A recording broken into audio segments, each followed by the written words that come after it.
Hello and welcome to PM Personality Profile. My name is Nana Ansakwa the fourth, and it's one of the very unusual interviews I'm going to do because I've been digging around.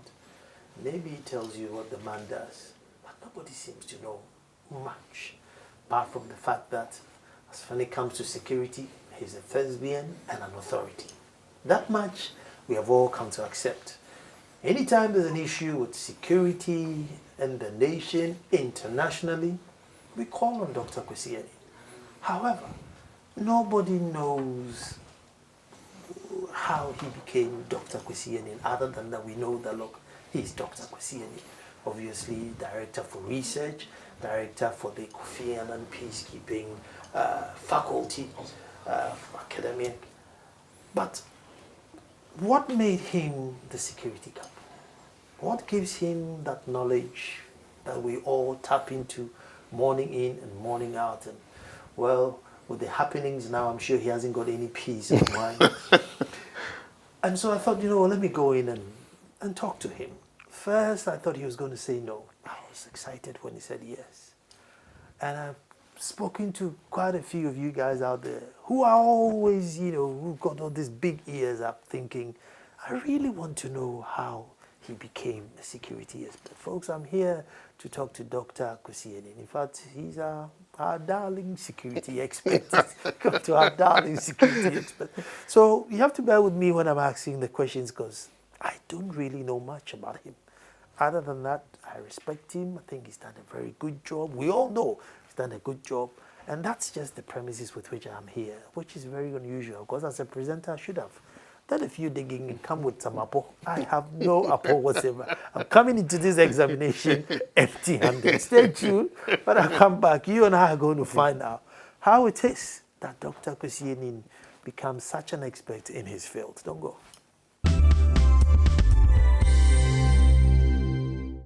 Well, thank you very much for staying, and this is the favorite part. Dr. Kwesi Anin, thank you because I was quite pleasantly surprised when you obliged to the interview. I thought you were going to say, look, Nana, not at this time. So thank you very much. Well, thank you too for extending the invitation. Good. Doc, if I'm going to take you back, am I taking you back to Omina or Teshi? Where were you born? Where did you grow up? No, I think you take me all the way back to Esamankese, where I was born. Okay. Where I had the first couple of years of my childhood. Mm-hmm. But also to Kemodan, okay, where my father was one of the pioneers of establishing the Odan Secondary School. Drove on the same bus with the late Vice President to Odan Methodist School. But the fascinating thing is that I think Dad took me to my first political campaign when I was 6 or 7. Who was then? Which campaigns was this? Well, I mean, my family history, both my father and my mother, have been from the UGCC tradition. Okay. And I think when we had the earlier conversation, I told you I was going for a funeral last Saturday, and only went to realize that my grand uncle was the majority leader under Dr. Buzia. So. I come from a long history of royalty and of political activists. Dad himself, apart from being a school teacher, was also a trade unionist. Okay. So I'm actually, as I grow old and I'm getting to my pension age, I'm going back to say, and I think the question that you've asked, what has shaped you and what has contributed to this? Realizing that probably this has not just come purely out of books, but also the way you've been socialized as a child, the kind of conversations you had around the dinner table, the kind of visitors who came through the house, all contribute in shaping, quite unconsciously, of course, some of the thoughts, ideas, and more importantly, the principles and the values that eventually as an adult will contribute to shaping your life. I see. So that set up Oda Secondary School. Yes. And I know that is a Presbyterian. Yes. Setting up Oda Secondary School, he must be strict. I'm just jumping straight to the conclusion. Putting the two together and Yes. saying, no, he will be Yeah. strict. Yes, I mean, Mom is a Methodist, but when she married, of course, she then became a Presbyterian, though there isn't much of a difference. But I mean, the three songs in the Presbyterian church are quite fascinating, but I find the Methodist approach much more slightly liberal. But going back to that Presbyterian background, of course, that brought about a strictness that was unshakable, non-negotiable, and undisputable. And I think, I mean, that approach to life was very simple and straightforward. Okay, I'll sacrifice and pay your fees, I'll buy the books, and no shenanigans from you. Case closed. No, I mean, case closed. I mean, Mom was also a disciplinarian, but we could run to her and have a conversation. But my grandparents, I think, have also been very influential. Dad's mom, whose picture he still has on his living room wall, was absolutely a disciplinarian. I mean, she would tell you point blank, there are some homes that I don't expect you guys to mix with. I won't tolerate it that you marry from certain homes. And I remember when we were kids, we would go to the market, and then the market women would ask us, whose grandchild are you? and when we mentioned grandma's name, we would get a 5 to 10% discount. I mean, she was a tough old lady, very small. This is Nakimoda or? No, I mean, Dad comes from Breman Brakwa. Okay. Where he started his political life. But post Akimoda, Dr. Buzia made him the director for something called rural development. Okay. So Dad built low-cost houses, clinics, schools all across this country. Wow. Dad is still alive, actually at 85, married a rather charming young lady last Saturday. Well, congratulations. Yeah, thank you very much. I'll pass it on to him and I'll tell him to watch the program. But the fascinating thing with that is that he built all these thousands of low-cost houses. Two things. He never bought one. Oh. He never gave my mother one at Agunas Federal. And he never allowed any single member of his family to purchase any of it. Because he didn't want a situation where people would say, look at that man, he's corrupt. So the little house that he managed to build for himself, that is what he lives in. And it is that discipline that has run through his life and that he has then passed on to us. So although he's a strong Presbyterian, all his boys went to Fansum school, all his daughters went to Mom's school, to Wesley Girls. So not only is it discipline that is not founded on also academic discourse and knowledge. Mom is 86 and went to Wesley Girls probably about 75 years ago. Okay, so I come from a tradition where it's now the 4th or the 5th generation of highly educated people. Dad also the same.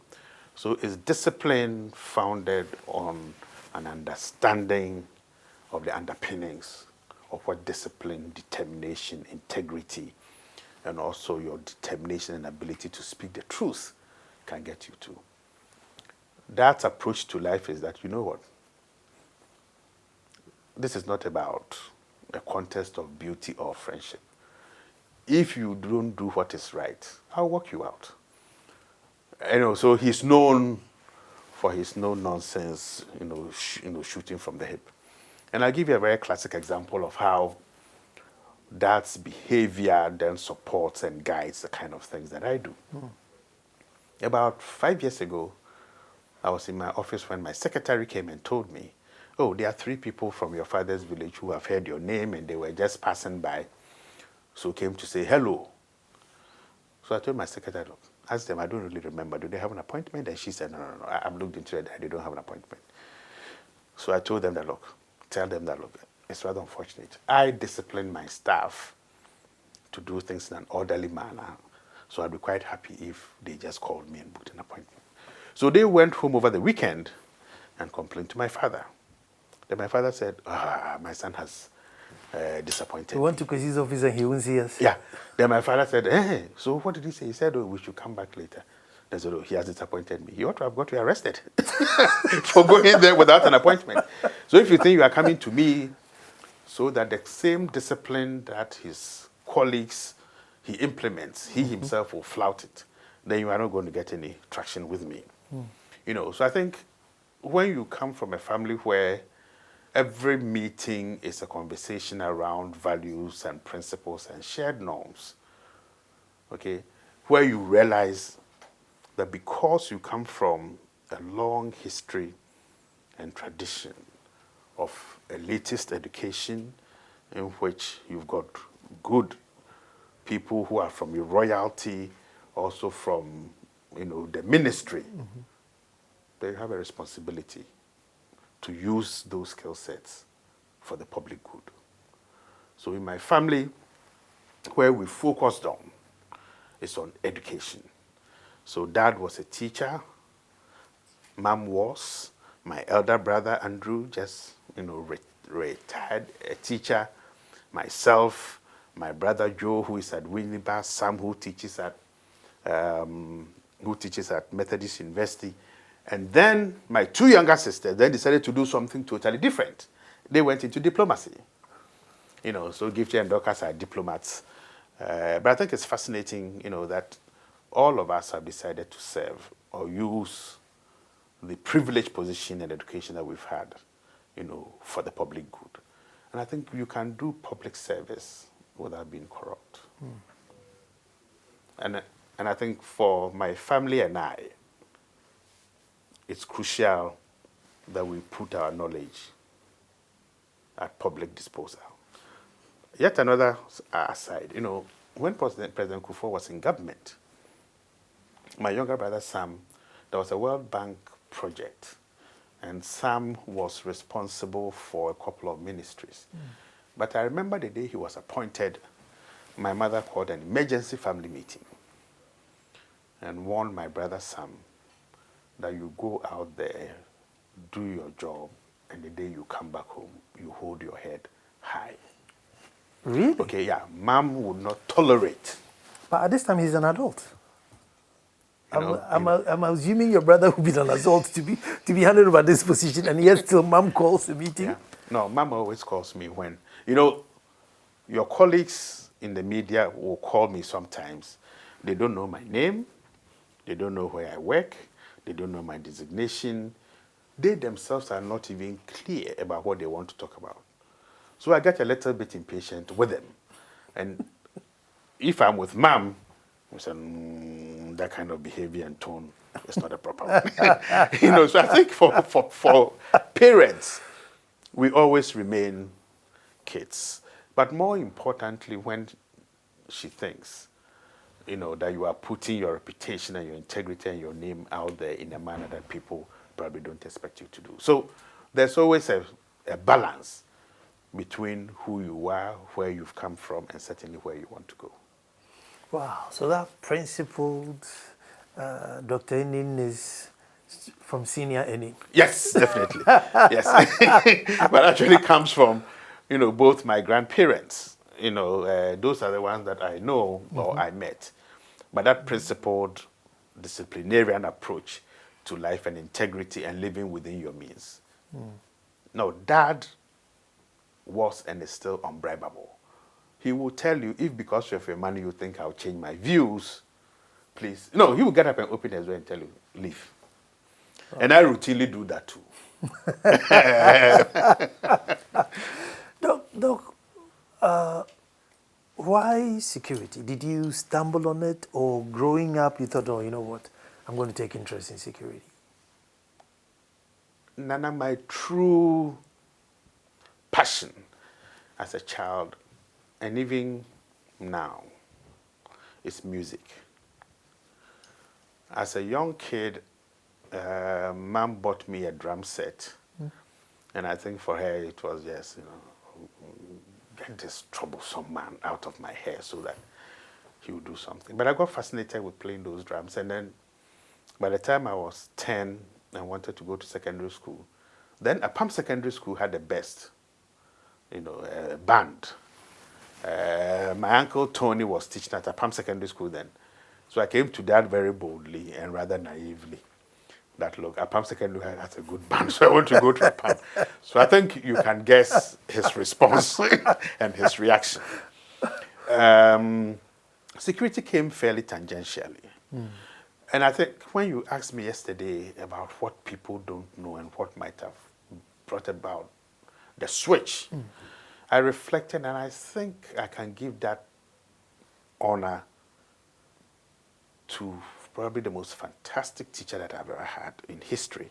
I'm originally trained as an historian. Oh. This was Dr. Kwekwedu, the late Dr. Kwekwedu at the University of Ghana, who taught us the history of the Fanti states in a manner that history came alive. You could imagine these pre-colonial states. And in doing that work, stumbled upon a relatively unknown Queen Mother of Cape Coast called Egwaba Brafo. Of course, yes, Antua is the more popular one, but I think modern historians will have to go back into the archives and look at Egwaba Brafo. Egwaba Brafo flouted all the rules and norms and protocols of society at that time. Engaged the British on the beach, won a couple of battles, but as Queen Mother of Cape Coast, she was not actually supposed first to fight and secondly to go to the beach. But she thought she had to protect her people. Now that struck me very much as to why, this woman flouted all regulations several hundred years ago. Then I went to Denmark as a refugee or as an asylum applicant, got asylum status, and wanted to do a PhD on 17th and 18th century Fanti diplomacy. I didn't find a supervisor who could supervise me, and therefore, a chance meeting with one of the greatest political development theoreticians, Roger Lees. I was in the pub waiting for my train, and quite, upset that I had been told I couldn't get a supervisor, for my doctoral program. So this old man comes into the pub and says, "Can I sit beside you?" And I fairly dismissively said, "Look, the pub doesn't belong to my father, so please feel free." So he sat down, ordered his beer, and very gently, over time, got us to talk. So I shared my frustrations with him, and he said, "Look, you're a refugee, you want to go to school, you've gotten an MPhil already. Look, if you can get the theory right, or if you can get the empirical side right, I, as a political scientist, will help you with the theory." So over several gallons of beer that night, we struck this deal. So I came to security actually fairly tangentially, because I couldn't get somebody to supervise my doctoral dissertation in history.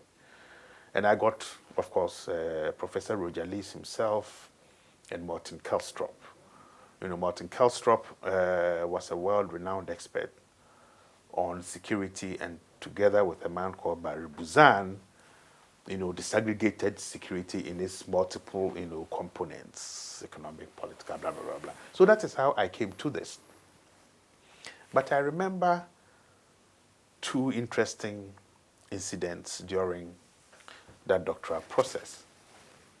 One was that in Copenhagen, you had to do a couple of, presentations.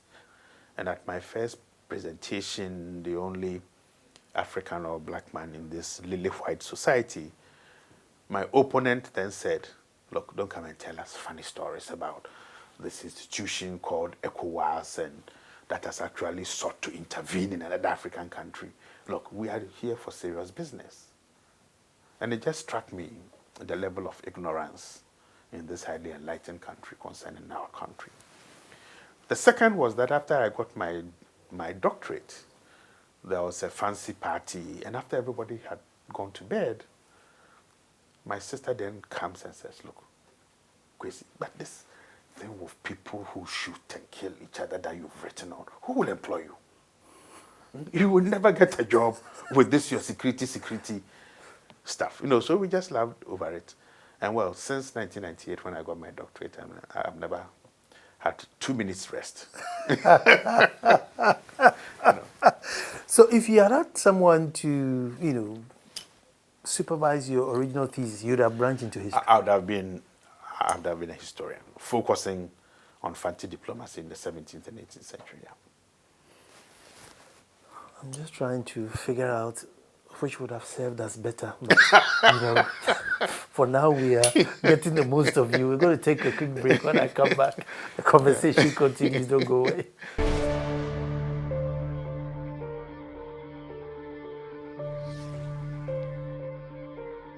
Well, thank you very much for getting to know Dr. Kwesi Anin, Darling Security Specialist. But Doc, let me be inquisitive. You're talking about, asylum, and why would you want to seek asylum in Denmark? Well, I think one of the things that people forget in this country is that they know that we went through a revolutionary period. But the politics prior to and during the revolutionary period, most people seem to have forgotten. So when I teach my graduate students, and I use words like kalabule, jinabu, what kind of Neanderthal is standing here teaching us? But you remember, in 19... kalabule, you expect to know kalabule? No, people don't know. The younger ones don't know. Wow. Yeah. In 1982, we had, or December 1981, 31st December, which interestingly enough is the day that, Denmark sold all its properties in this country to the British: goats, fowls, human beings, and castles and forts. The revolution came 31st December 1981. Of course, as young students at the university, we jammed and supported the revolution. So if you go to my father's village at Breman Brakwa right now, a bus stop that we built as young students supporting the revolution is still there. The revolution galvanized the dynamism and enthusiasm of Ghanaians and gave people real vision and hope of where we wanted to go. But the murder of the judges changed everything. Okay, and from the murder of the judges, we began to see student activists saying, no, this is not what we wanted. But around that time, 2 new institutions had been established. That is the Committees for the Defense of the Revolution at community level, to say, let's galvanize communities, and Workers' Defense Committees at workplaces. At the University of Ghana, as student activists decided to say no to the revolution, the Workers' Defense Committees and then Committees for the Defense of the Revolution became more and more violent and aggressive. Of course, the military was under revolutionary control, so we were brutalized first in November 1982, in June 1983, and the most violent and the most brutal one around November 1983 again, and the final straw that broke the camel's back around 1985. Now, at a point in time, it had become so violent that you didn't know what could happen and when the next knock on your door would come. I then decided, after all my escapades and the troubles I had got, that enough was enough. So traveled from here to Nigeria, where I got all my money stolen.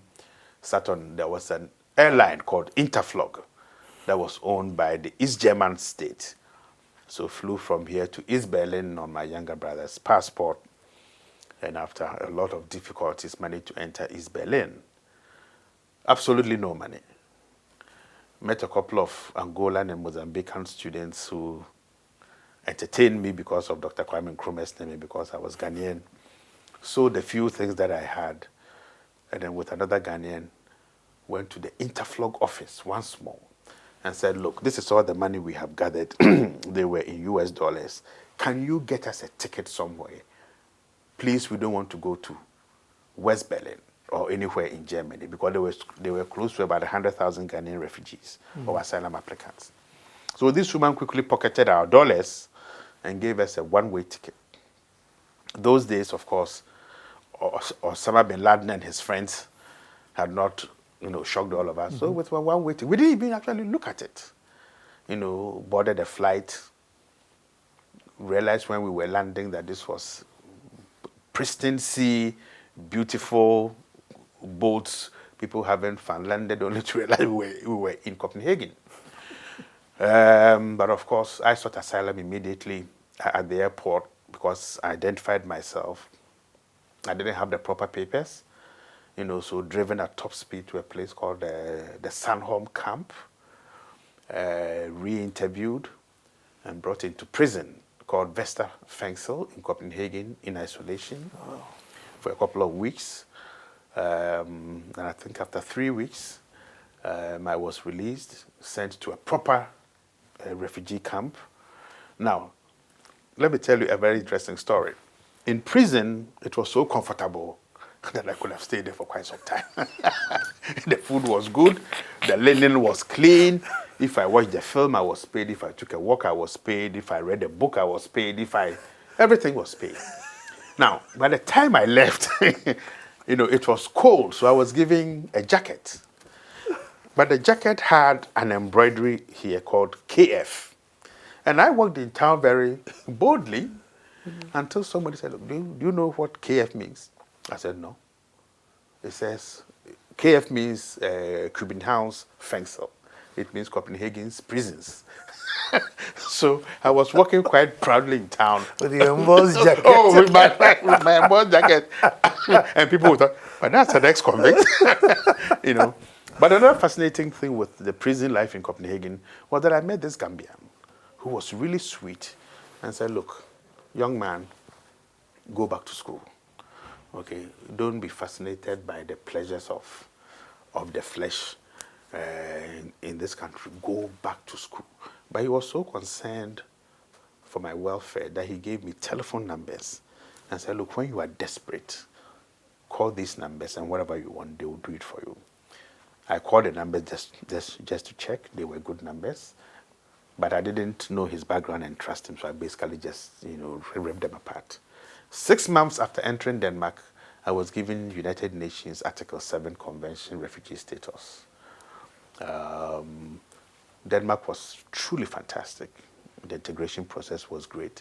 Learned Danish to the level of A-level within 8 months. Taught by a great teacher called Esther Larsen. Entered Copenhagen University. Did an MPhil, became an advisor to the Interior Minister on migrant issues.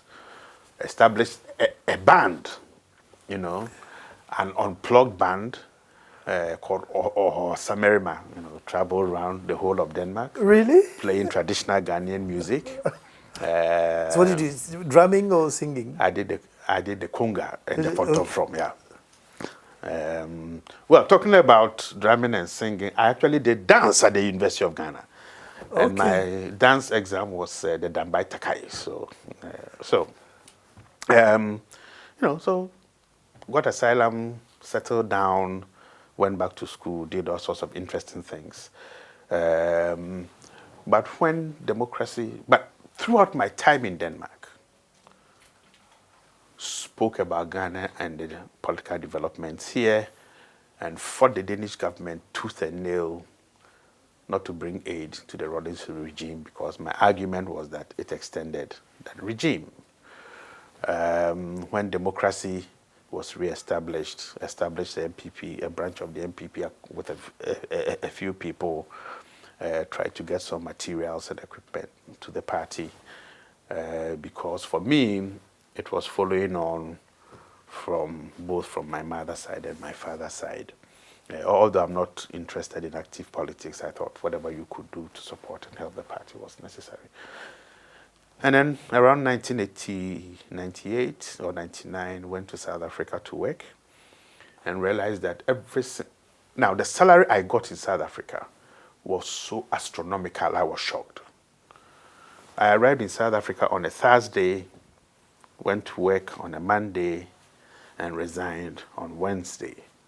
I realized that every single Caucasian, including the typist, earned more money than I did. And I said, coming from Nkrumah's Ghana, I will not tolerate it. But I had expressed an interest in coming home. So the Danish Foreign Ministry, I think, spoke to Dr. Charles Mensah. So I was repatriated back to Ghana and worked first when I came with the IEA. Even though the money was good? It's a matter of principle. So for me, issues of principle and integrity are key. So that, let's say you are located in this center, which is a Ministry of Defense center. Okay, most people will say, look, I work under a center that is an ancillary to the MOD. You shouldn't speak out. But for me, I think it's crucial as a matter of principle that when I stay here and train people who are coming from countries that the freedom of speech is curtailed, individual freedoms and rights have been destroyed, that when I see such developments in my country, I'm able to speak about it and I'm able to write about it. Yeah, so the money is not the same. I mean, I've worn this kaftan probably for 10 years. At my age, look, I don't. Yeah. Wow. So which year did you return to Ghana? Atta Mills invited me for a conference in 1998, I think. Okay. And I returned finally just before the 2000 elections, I think in August 2000. Yeah. By then, you were satisfied with the system?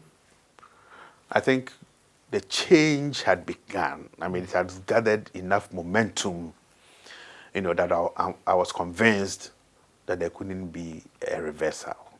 And I think, to be fair to Mr. Rawlings, there was a certain openness, accountability, also transparency about the process. Yes, granted that in 1992, the MPP had written the stolen, verdict. But subsequent to that, all the elections had improved and improved and improved. So by August 2000, when Dr. Charles Mensah invited me to come home, I thought, yes, I could come and then help with the process.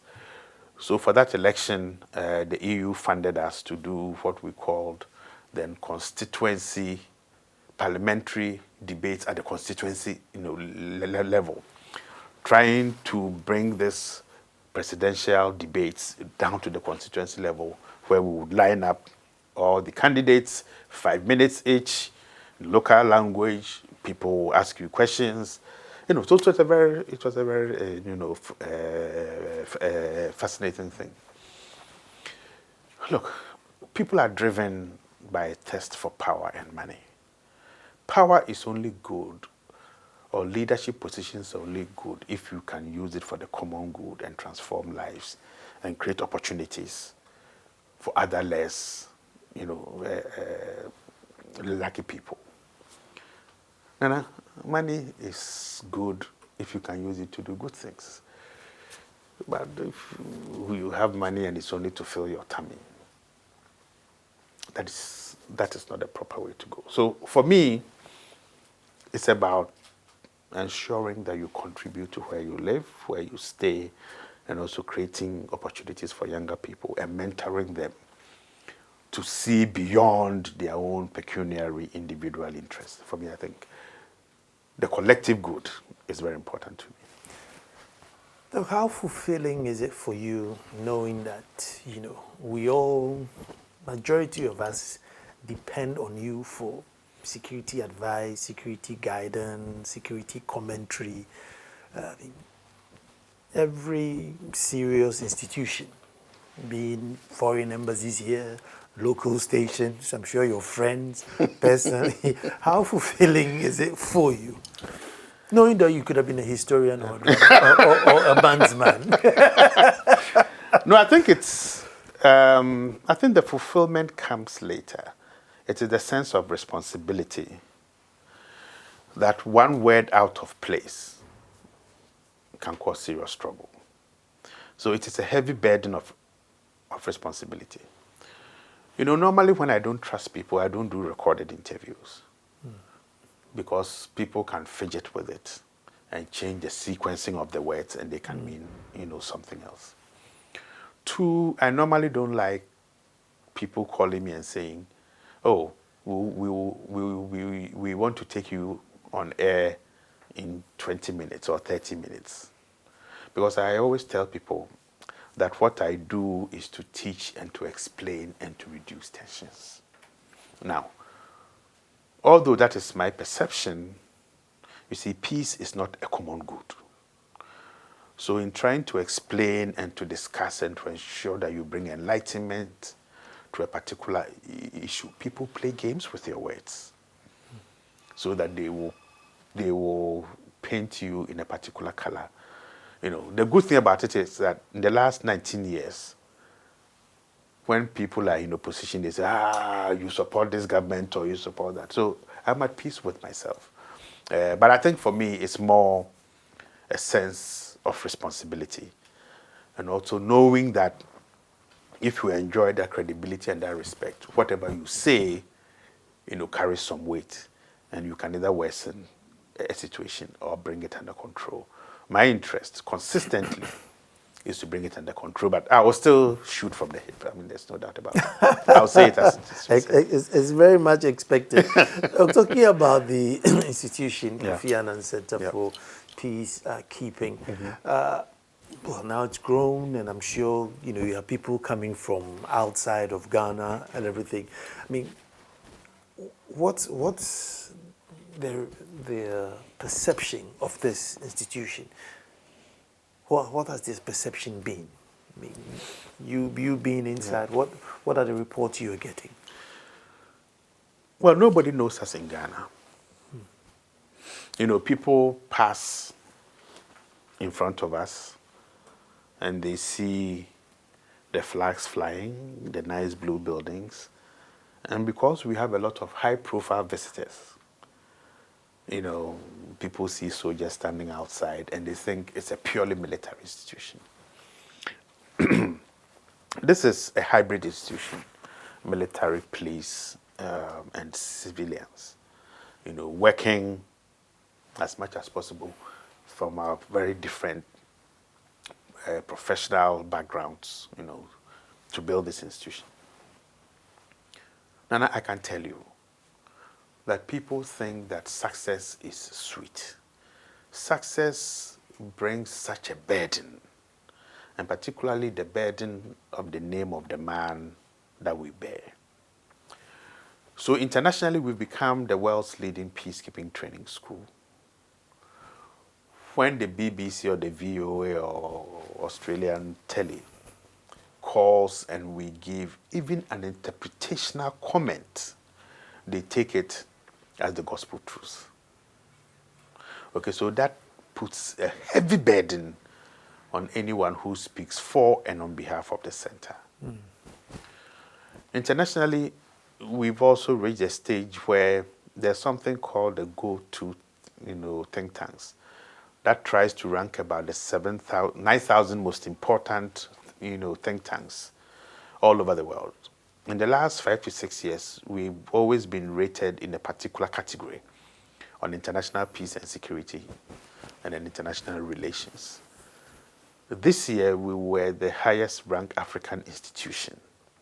Now, the crucial thing about this is that we are running in the same category with institutions like the Brookings, probably with a $2 billion annual budget, the Carnegie Foundation, the Ford Foundation, the RUSI, IISS, world-class heavyweight institutions.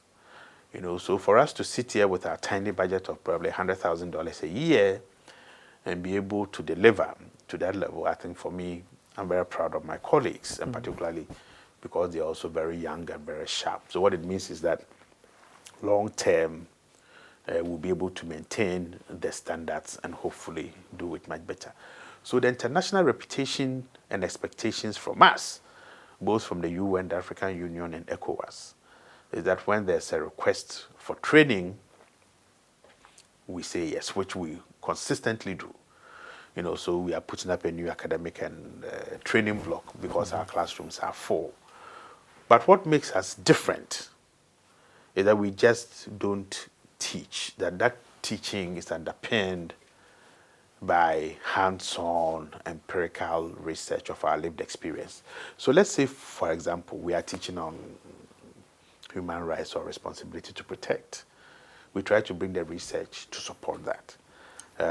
So over time, yes, we've built this reputation, but it's a constant struggle getting the funding to keep on doing the work. It's a constant struggle making sure that you maintain the standard that you've set for yourself. And you know yourself that as a leader, it's a constant struggle trying to keep people in line. But like I said, that is the least of my problems. Well done. Take a quick break and we're coming back. Don't move.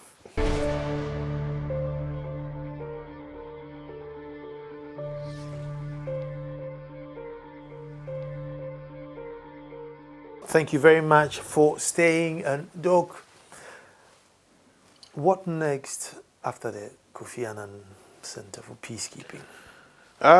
What next? Yes.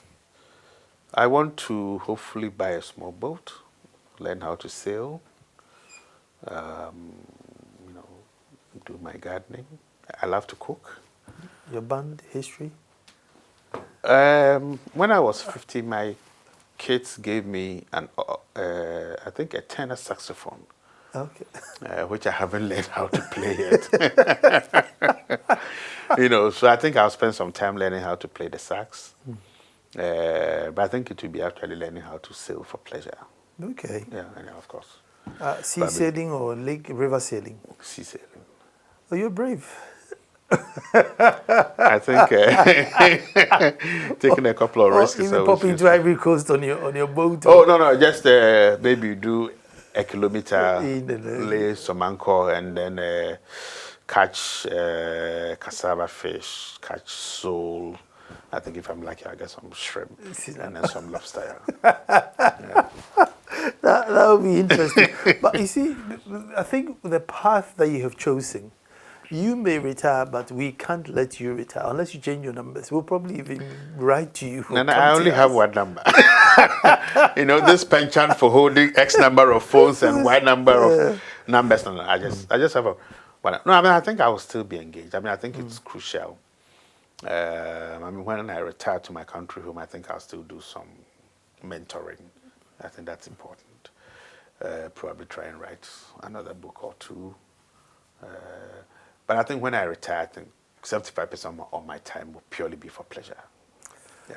Doc, why is it that as Ghanaians, I don't know if I can say Africans, but let me focus on Ghanaians, that security is never on top of the list? It's like an afterthought. Yeah. Is it cultural or just habit? Well, I think it's a deliberate, manipulative process to make security seem, to quote Mr. Kwanson, very homogeneous. That, look, this is a no-go area.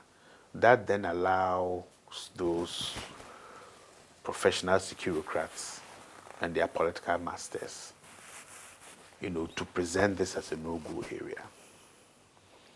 So if you look at the Fourth Republic, for example, we can go much further back.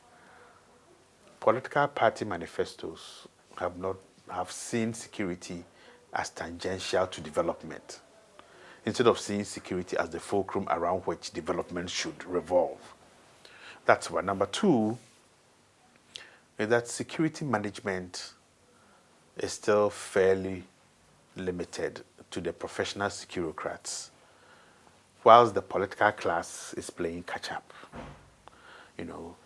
But with the expansion of civil society and civil society groups beginning to focus on and specialize in security, I think in the Ghana case, we are beginning to see a slight change. The third also is that in Ghana, quite a number of our political class have emanated from civil society. So the nexus between politicians, politics, and civil society is getting closer and closer and closer, although some individuals would want to put people at a distance.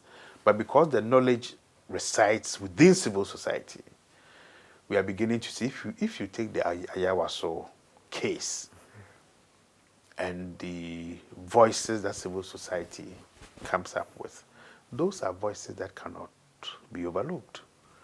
People are interpreting this in the context of Act 526, which is the Security and Intelligence Services Act. They're interpreting what has happened in the context of the Constitution, in terms of party manifestos. So suddenly we've brought security squarely into the center of our business. And I think that is how it should be. Without security, there can be development, there can be stability. We will live in societies of fear. So I think in the short term, the Ayawasu case has been very disturbing. But I think going forward, that will be the turning point in this country's history, where security became a common household name, and everybody who has an idea will bring it onto the table. Difficult one, but let me throw it at you. Yes. We don't have the never again spirit, so we live through mistakes over and over and over. Do you think Ayawasu would shock us enough not to live through this mistake, or we'll sit down and in the next election go through the same thing again? I don't think we've reached the never again stage. The commission and the recommendations that they come with, and the subsequent white paper and implementation of that subsequent white paper will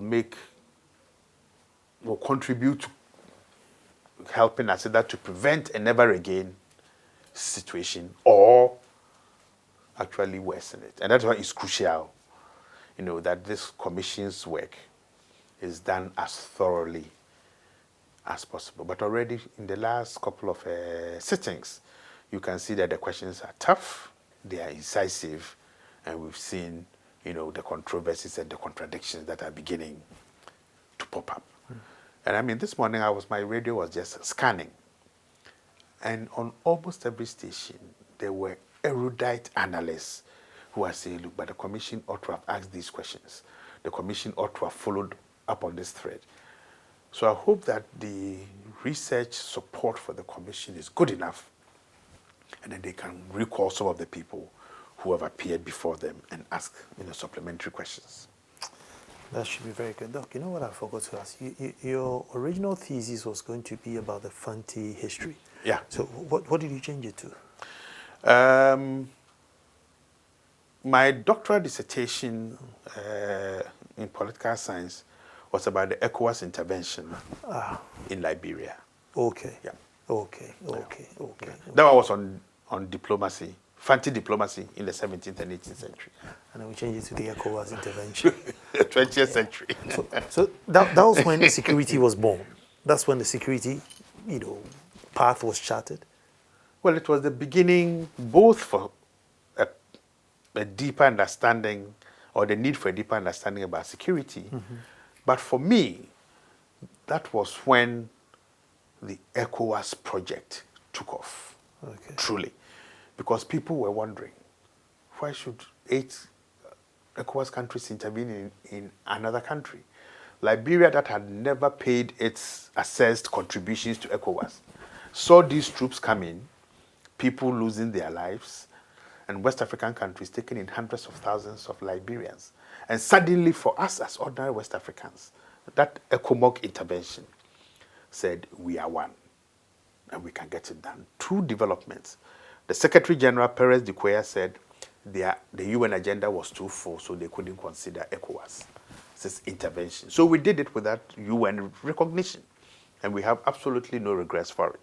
The second was that in 1994, the Maastricht Treaty was signed, and suddenly the CFA zone were cut off to be on their own.